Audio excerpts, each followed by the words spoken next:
ఈరోజు మీకు భూమిని చీల్చుకుంటూ వెలిసిన శివయ్య ఆలయం చూపిస్తారండి.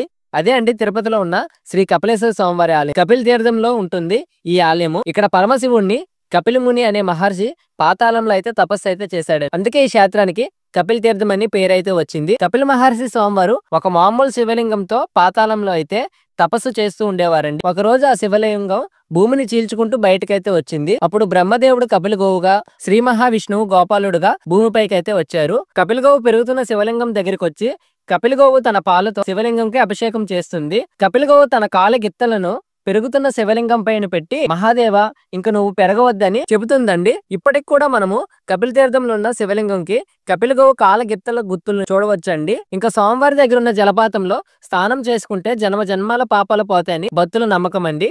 ఈ వాటర్ ఫాల్స్ డైరెక్ట్ తిరుమల కొండపై నుంచి అయితే పడుతుందండి. మీరు ఎన్నిసార్లు ఈ కపిల తీర్థం వాటర్ ఫాల్స్ లో స్నానం చేసుకున్నారో కింద కామెంట్ అయితే చేయండి. తిరుపతిలోనే పెద్ద శివాలయం అండి ఈ కపిల తీర్థం అనేది. మీరు కూడా తప్పకుండా తిరుమలకు వచ్చేటప్పుడు మీకు వీలుంటే శ్రీ కపిలేశ్వర స్వామివారిని దర్శనం అయితే చేసుకోండి. ఓం నమ శివాయ. దీక్షలో ఉండేటప్పుడు నది స్నానం ఆచరిస్తే చాలా మంచిదండి. మాకు తిరుపతిలో అయితే చాలా ప్రదేశాలు అయితే ఉన్నాయి. కపిల తీర్థం, ముక్కోటి, జీవకోన ఇలా చాలా ప్రదేశాలు అయితే ఉన్నాయండి. నేను ఈ మాల్లో ఉన్నప్పుడు చాలా నిష్టగా అయితే ఉంటానండి. నేలపైనే నిద్రిస్తాను. ఒక పూట ఆకులో మాత్రమే భోజనం అయితే చేస్తాను. దీక్షలో ఉండేటప్పుడు 2 పూట్ల స్నానం అయితే చేస్తానండి. తప్పకుండా ఖచ్చితంగా భజనికి వెళ్లి ఆలయాన్ని అయితే దర్శనం అయితే చేసుకుంటాను. ఈ 11 రోజులు ఎంతో నిష్టగా భవానీ మాలలో అయితే నేను ఉంటానండి. మీరు ఎంతమంది భవానీ మాల వేసారో కింద కామెంట్ అయితే చేయండి. భవానీ